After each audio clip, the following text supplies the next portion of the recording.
So recently I got asked a question by a client. The question was, how do I keep from stepping on my team's toes when I feel like I need to make a change? I need to step up. I need to do some things, and I'm concerned because I feel like it's going to step on my team's toes. And I had the opportunity this week to come and visit with an amazing leader, very excited. And I thought, wow, well, let me ask her the question. So we're with the amazing Mary Morrissey. Thank you for being willing to serve these leaders with your insight and inspiration. So let me ask you the question. When you're in a moment where you as a leader are stepping up and yet you're concerned that you might be stepping on toes, maybe you've got something you could share with us that would be helpful for these leaders. Hi, I'm happy to answer that question. I've led very small teams of 3 to 5 in the early parts of my work that grew and grew and grew into tens of people. 10 people, 20 people, we lead 100 people today. And I led a congregation that had thousands. When I was going to make a leadership, knew I needed to step up and lead in a new way with my team. I would think, who does this most affect? Who does it most affect? And I would go to them directly and let them know about the change and why I believed it was good for all of us. It was going to really be good for what the mission was and the goals that we had and the results we could create. So I enrolled them in the idea. Okay.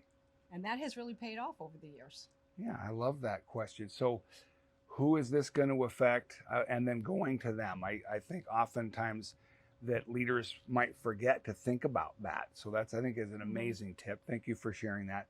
What if you need to make a change and you're concerned about talking about stepping on toes, that the team as a whole, lots of people, as you and I both know, can be resistant to change. Do you have some way that or tool that you've used that has helped change happen in a way that you thought was effective? I didn't learn this until sometimes when I was trying to lead a group of people in a direction. And what I unconsciously created was, a part of the team would think it was a good idea. Some of the team wasn't sure. And then there were parts of the team that would be 100% convinced I was wrong. Yes. And that would generate backroom conversations. It would generate all kinds of resistance in organizational change. And then I came upon a tool that I started using. It has been hugely effective between small groups and huge groups, that I knew when I realized we need to make a change here and we're going to do this thing. And I'm pretty convinced we're going to keep doing it. But I would enroll them in, we're going to do a 6-week experiment, or we're going to do a 90-day experiment, depending on the kind of change you're making. But I would say to them, we're going to do a 6-week experiment. And I'm asking you to play full out for these 6 weeks or 90 days. And I know some of you right now are thinking this won't work, and it may not. But we're going to do it anyway, and then we'll let it show us whether or not it's going to work. And it was interesting because the group that thought it was a good idea, it was easy for them. The ones who weren't sure thought, well, I can do this for 6 weeks or 90 days. And the ones who were pretty much sure I was wrong, they didn't change their opinion about it. But it gave them the latitude to say, well, it's going to be obvious to them that this is a bad decision. This is not going to take us where we want to go. Truth be told, if after a few weeks of this, it wasn't a good idea, I didn't want to do it either. But it just enrolled the team in a willingness to experiment, play full out to the degree they were willing. And we made so many changes of growth over the years using that tool. I love that. Wow, that's been something, of course, that you've used in our company in ways that's been super effective and helpful. Let's try an experiment, and just opens a corner of the mind where there might be major resistance in a way that allows for the exploration of this idea to take place. So love that. So 2 master leadership tools from the master.